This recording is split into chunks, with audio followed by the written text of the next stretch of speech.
Ya, itu tadi gambaran sedikit pemirsa tentang berlangsungnya debat pertama Presiden Amerika Serikat kali ini antara Joe Biden dan juga Donald Trump yang tentu menarik perhatian dari masyarakat Amerika Serikat sendiri. Nah, pagi ini saya tidak sendirian karena sudah hadir bersama kami untuk membahasnya lebih lanjut Direktur Pusat Kajian Wilayah Amerika Universitas Indonesia, Bu Susi. Selamat pagi, Bu Susi. Selamat pagi, Mas Sebentar, Iqbal. saya duduk dulu ya. Tadi terlalu asyik melihat itu. Sebentar. Nah, tadi kan kedua kandidat sudah datang. Kita sudah lihat cukup seru. Tadi juga ada rekan kami melaporkan langsung dari Amerika. 6 dari 10 akan menyaksikan live, Bu Susi.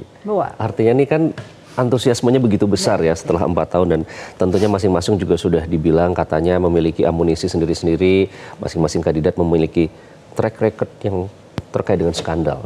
Jadi Anda akan melihat seperti apa debat yang akan berlangsung nanti sebentar lagi ini. Iya, silakan Bu Susi. Oke, tentunya semua punya track record, tapi yang utama adalah beberapa hal yang paling penting yaitu diperhatikan adalah keputusan Supreme Court. Keputusan Supreme Court ini akan diumumkan 15 keputusan Supreme Court, tapi yang terpenting adalah 5, yaitu mengenai aborsi, mengenai imunitas seorang presiden dari hukuman, lalu environmental issues, lalu polusi, lalu Amerika itu akan tetap demokratik atau tidak, ya. Jadi banyak hal diperhatikan mengenai Supreme Court karena sekarang yang bergerak itu perempuan karena persoalan aborsi. Oke. Kalau misalnya Donald Trump terpilih dan Republikan terpilih, aborsi itu tidak bisa dibalikkan oleh Kongres karena harus mempunyai mayoritas di Kongres untuk bisa membalikkan keputusan Supreme Court. Jadi itu penting sekali. Lalu ada rekod-rekod dari Donald Trump yang diingat sekarang oleh sebagian rakyat Amerika, yaitu mengenai kemungkinan dia menjadi otoriter, bahwa anak-anaknya itu adalah dan keluarganya paling banyak menerima uang dari negara asing. Lalu mengenai imigran akan dideportasi. Jadi banyak yang mengatakan kalau tidak memilih Biden ya nanti dianggap ada deportasi jutaan imigran di Amerika yang sulit dibayangkan bagaimana cara melakukan hal tersebut, ya. Jadi banyak hal-hal yang dicatat oleh rakyat Amerika untuk menjadi patokan kira-kira mereka lebih cenderung memilih Joe Biden atau memilih Donald Trump. Oke, itu kan artinya sosok, kalau melihat dari track record sendiri, Donald Trump cukup banyak ya kasus yang pernah melanda Donald Trump, termasuk skandal hush money pada saat itu kepada Stormy Daniels seperti kita tahu sebelum 2016 election ya, Bu Susi. Nah, seberapa berpengaruh sih skandal-skandal? Karena pasti katanya kalau nanti akan ditanyakan ke Trump akan bilang itu political persecution gitu kan.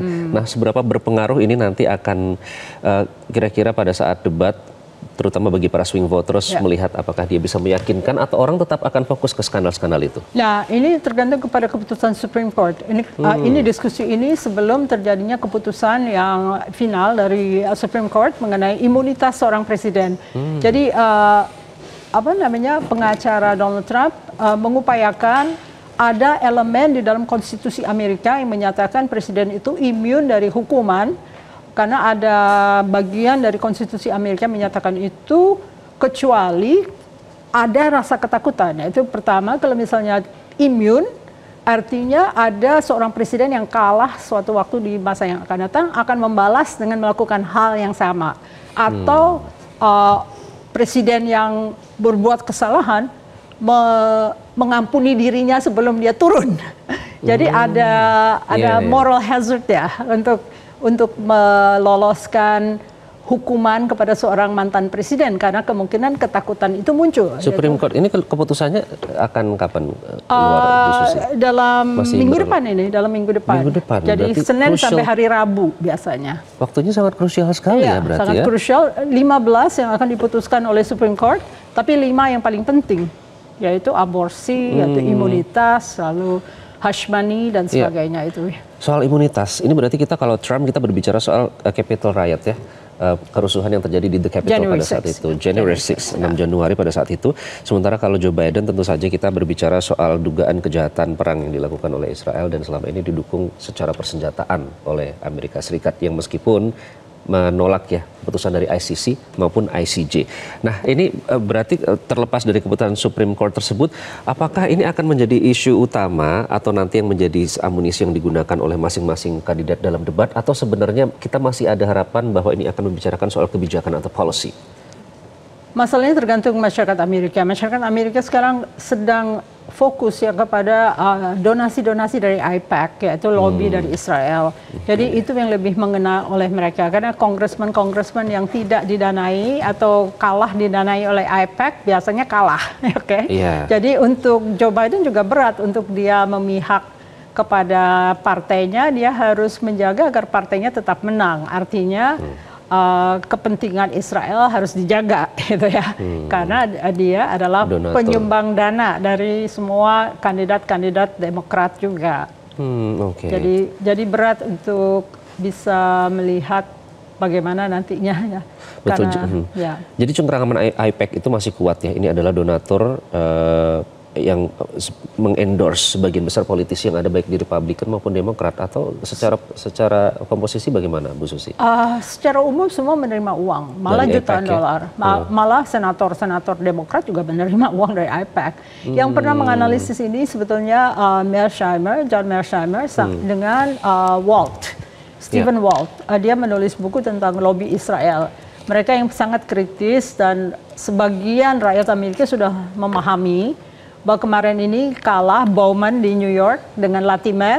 Latimer banyak diberikan uang AIPAC. Bowman sengaja dikalahkan, akhirnya kalah gitu dalam primary Demokrat ya. Jadi nanti yang akan maju dalam election adalah Latimer, bukan Bowman ya. Jadi itu terbukti bahwa siapapun yang tidak di-endorse oleh AIPAC hampir bisa dipastikan akan kalah begitu ya.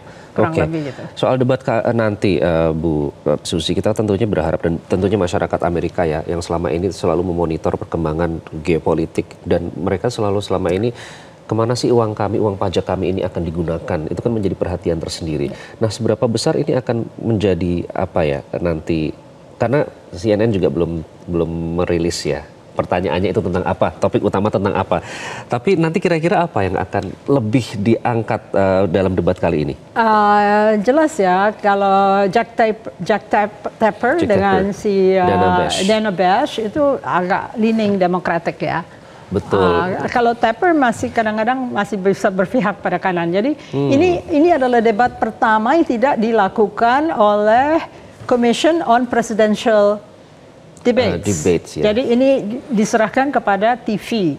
Jadi mereka yang mengatur dan mengatur bahwa mikrofon dimatiin. Kalau mengingat tahun 2020 saat itu Joe Biden sempat menyuruh Trump untuk diam ya. Jadi ini untuk pertama kalinya, tidak sesuai dengan tradisi kalau tidak salah sejak 1988 Komite Debat Nasional itu kan kesepakatan dari kedua partai ya Bu ya. Nah jadi nanti kalau dari situ apa yang akan berbeda? Beda aturan ya, beda aturannya dan beda kemauan pertanyaan, dia berpihak kemana ya. Kalau misalnya dia kritis, tentunya dia akan membantu rakyat Amerika memahami, tetapi tidak banyak orang Amerika yang paham karena semua sibuk ya di sana ya.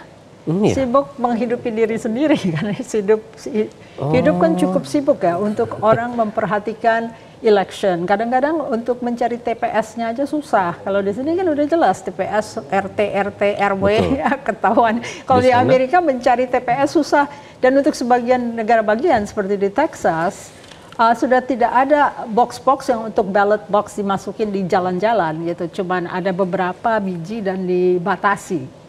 Juga antrian itu panjang dan orang nggak boleh bawa botol minum ya, nggak boleh dikasih minum. Jadi ada beberapa kendala-kendala seperti identification, misalnya orang yang miskin kan susah untuk membuat state identification ya. Untuk bisa voting kan harus ada identifikasi. Kalau kita punya KTP di Indonesia, kalau di sana nggak semua mau cari identifikasi di dari sana untuk membuat government. aja tuh it takes cost, ini membutuhkan. Enggak ada costnya, cuman mereka harus ke state government untuk meminta identifikasi. Oke. Artinya untuk memberikan hak suara mereka saja itu mereka akan menemui kesulitan karena ada restrictions. Dibuat agar mereka kesulitan. Dari mana, Bu? Jadi kebanyakan seperti itu? udah aturannya udah lama. Oke. Jadi kebanyakan orang lebih suka mail in ballot. Mail in ballot biasanya suka menguntungkan Partai Demokrat ya. Karena tidak ada kendala-kendala. Yang susah kan kendala untuk orang miskin, bagaimana mereka bisa masuk menyuarakan suaranya, dan kadang-kadang karena mereka juga sudah tua, akhirnya kelompok partainya bisa dirubah oleh panitianya. Di Amerika tuh bukan seperti di Indonesia di mana ini mobilisasi ya kalau di Indonesia itu. Kalau di Amerika election tuh hanya terjadi 4 tahun sekali dan orang jarang mengingat ada elections. Kecuali ada tokoh-tokoh yang kontroversial yang mereka merasa itu kayak tim baseball lah atau tim football mereka. Kalau ada starnya baru mereka paham gitu loh. Misalnya star dari football, Thibaut gitu ya, semua lihat Thibaut gitu loh ya. Jadi bukan seperti Indonesia harus kenal sebelumnya berapa bulan terus menerus digelontorkan. Ini iklan-iklan lewat aja kebanyakan. Malah jadi harusnya kalau ada kontroversi mereka cenderung lebih mengingat proses election itu. Tapi terutama yang sangat menentukan adalah masalah imigran, karena seluruh dunia udah angkat tangan soal imigran. Kita lihat di Eropa kebanyakan suara-suara kanan jauh lebih tinggi dibandingkan suara-suara yang partai normal ya, partai yang sentris ya. Jadi kalau kita lihat Amerika kemana, ya kita lihat argumentasi Donald Trump mengena untuk sebagian rakyat Amerika yang kurang paham. Kurang paham atau kurang welcome terhadap imigran, Bu? Diinsinuasi lah, dibuat kampanye agar mereka membenci imigran. Kita lihat seperti sebelumnya waktu 2016 kan orang Asia dibenci oleh orang kulit hitam karena dianggap orang Asia terlalu pandai dan mengambil pekerjaan-pekerjaan orang yang kulit berwarna lainnya. Kita lihat orang Asia dipersekusi ya, dipukuli, dianiaya, dibunuh malah sebagian. Jadi itu juga angka kejahatan racial discrimination crime itu meningkat, Bu. Punya traction sejak Reagan sebetulnya. Jadi Reagan mulai, lalu kita lihat George Bush Senior bicara tentang orang kulit hitam yang menjadi kriminal karena dilepaskan oleh Partai Demokrat sehingga Dukakis kalah ya. Lalu kita lihat ya, karena George Bush Senior punya penasehat namanya Lee Atwater. Lee Atwater itu yang membelah. Nah ini istilahnya adalah parting the waters. Parting the waters. Parting the waters juga terjadi di Indonesia, jangan salah ya. Yang mana, Bu? Antara orang sekuler dan Islam. Itu pemilihan umum 2019 gimana? Kok nggak ada waktu 2024? Itu parting the waters. Artinya mobilisasi terjadi karena dibutuhkan oleh seorang yang pandai memanipulasi publik. Soal imigran, Bu Susi, berarti kalau kita bandingkan antara Trump, pada saat Trump menjabat saat itu, ada kritisi soal diberikan kesempatan yang besar bagi para white supremacist, yang bahkan beberapa tuh kayak seolah-olah dibiarkan saja meskipun mereka sudah melakukan kejahatan yang racially based. Di Biden juga tidak kalah kalau kita berbicara angka dan data, kejahatan yang berbasis race, kebencian terhadap suatu kelompok tertentu dengan agama atau apapun latar belakangnya itu juga angkanya meningkat. Nah, jadi siapa yang unggul, Bu, kalau di antara dua ini? Lebih tajam mungkin Donald Trump untuk sebagian rakyat Amerika yang dari red state. Red state itu negara bagian yang merah.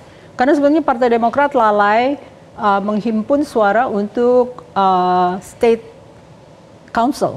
Jadi itu direbut Partai Republik, dan kalau mereka sudah menguasai red state, mereka menguasai distriknya, dirubah-rubah petanya. Sehingga ada orang Demokrat yang bisa kalah karena petanya dirubah jadi diistilahkan seperti gerrymandering.